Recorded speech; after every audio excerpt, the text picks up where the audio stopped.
stinks, and there's nothing that you can say to make it feel any better for everyone in that locker room. And our fans are incredible. What a great atmosphere, and would love to be at Tumors with them right now, but we still obviously are not finding ways to win games against top quality opponents, and our team played their guts out against what I think is a really good football team, and we're proving we can play with the top in this league, but we hadn't proven we can find ways to win the game, and that's the summary. I mean, we could have easily been up 14-0. We had 3 drops in the first half that were critical in stopping our drives, and obviously the missing field goals was a big factor in the outcome also. And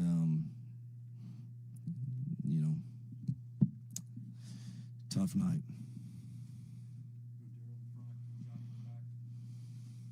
Coach, earlier in fall practice, there was a famous video that went around with you less than happy with Jackson holding onto the ball in a play, and I know it was just practice, but tonight it seems like that is something that's continually happening over and over. Would you discuss that a little bit?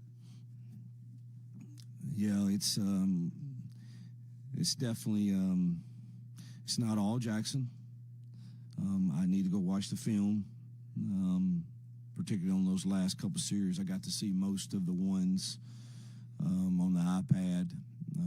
I thought we held on to a couple that we could have gotten rid of, for sure, and that has been an issue when we go through progressions. We do have some folks open that are in some one-on-one situations where I think we've got to let it go, and we've got to protect better too. It's a combination.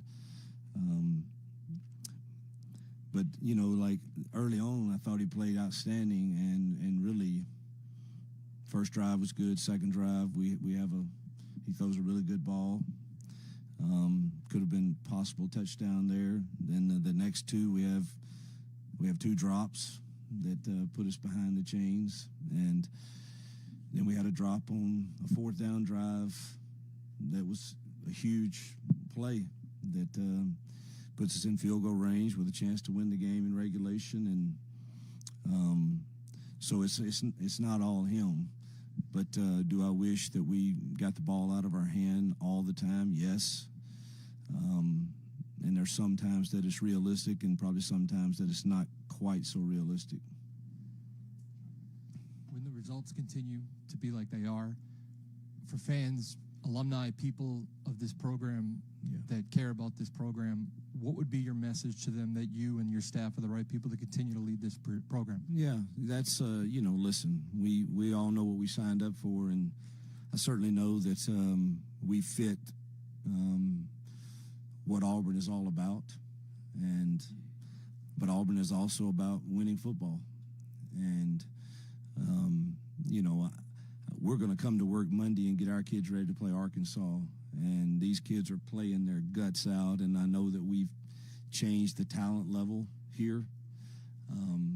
But at the end of the day, at some point, you have to win football games, and I don't make those decisions, those calls.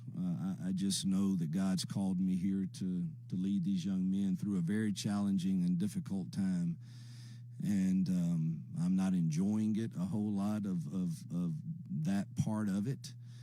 But yet, man, when you're called to have backbone and to stand and walk through and do a job that you've been asked to do, you're going to do it faithfully and do it really well, or as well as you can until that time does not exist. And I know we're close, and I know we'll get it over the hump. And I certainly, no one hurts for these incredible fans more than me and our staff. And so we're close, but I know that people are tired of hearing that, because I'm tired of saying it and I'm tired of feeling it. But I do know that anyone that looks, this stretch of games was against 4 really, really good teams that we had a chance to win all of them. At some point, they're going to start going our way. Mike, Coach, your first couple of years here, you talked a lot about closing the talent gap between Auburn and the top of the league. You've been provided the resources to do that. Auburn had an incredible recruiting haul. At this point, with the results that you're getting, what else would you say you need to get over the hump? I know you say you're close, but what do you need to finish the job? People have the people have given us everything. I think we could have a little more depth at certain places, but the resources, the support that whether it be our administration or whether it be our boosters or whether it be our collective or whether it be our fans, you couldn't ask for any more. We don't make winning plays enough right now, whether it be tonight, some uncharacteristic drops here and there. Our defense plays outstanding, and then we have 30 yards of penalties on the last drive in the fourth quarter at critical time that gives them the tying score. And it's just the field goal team. Alex usually is automatic from those first two. The last one was a little long. Probably should have went with Connor on that one, but he'd been making 50-yarders or so in practice. But that's uncharacteristic of him. And you make, those two field goals, we're all, celebrating in tumors right now. But we're not. We're not making those plays. And I don't think you can say it's a huge talent gap right now, because we've been right there with all the ones that I guess are doing pretty well in this league right now. Hugh, at SEC Media Days this summer, you said that you expected this team to be in the playoff discussion. Sitting here at 3-4, what should the expectations be for you and for this team now? Yeah, to win out. That's all it can be, is go 1-0 next week. That's the only option you have. And it's sickening, because you could be sitting here with easily with one loss, and but again, we're not, and that falls on me and the staff, and obviously our players have to make some plays too at times, but ultimately no one feels the responsibility of that more than myself. Obviously, it's not just Jackson, but quarterback gets a lot of the blame. In those winning moments, he just hasn't made plays. At what point do you go, hey, I know we're close, but we need to look at somebody to see if they can give us a spark? Yeah, it's trust me, have thought and talked with staff about that the whole time, and was prepared. And then, I think he's playing really well the first half, and I don't know that you can argue that, some of the drives that didn't have success were really on him.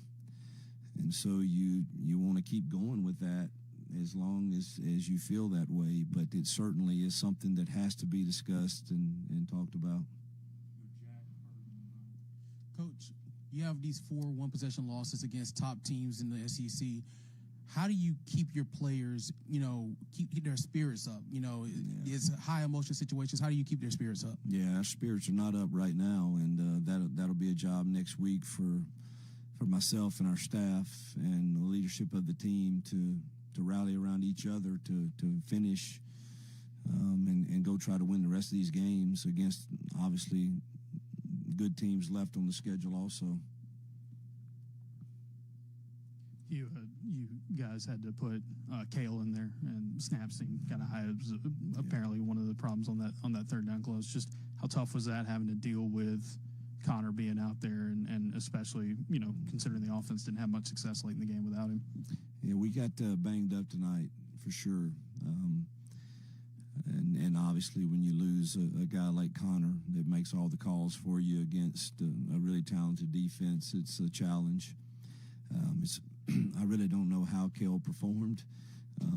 Obviously, I think he's going to be a really good football player, but it was a huge loss to lose the leader of your O-line, who makes all the protection calls and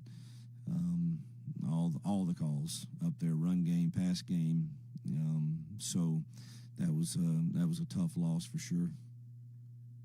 What you said, offense in overtime, I think you finished -5 yards on 8 plays. Yeah, just and I have to go back through them. but obviously not a very good plan. Just kind of following up on Jason's question about personnel. Yeah, at what point do you say even though it's not all on one guy, we need a spark, and we have to try something different to try to get a spark going because it's close, and maybe somebody else can get us over the hump or make that game-winning play that you've been lacking? I think that's got to be discussed in depth Monday. Yep.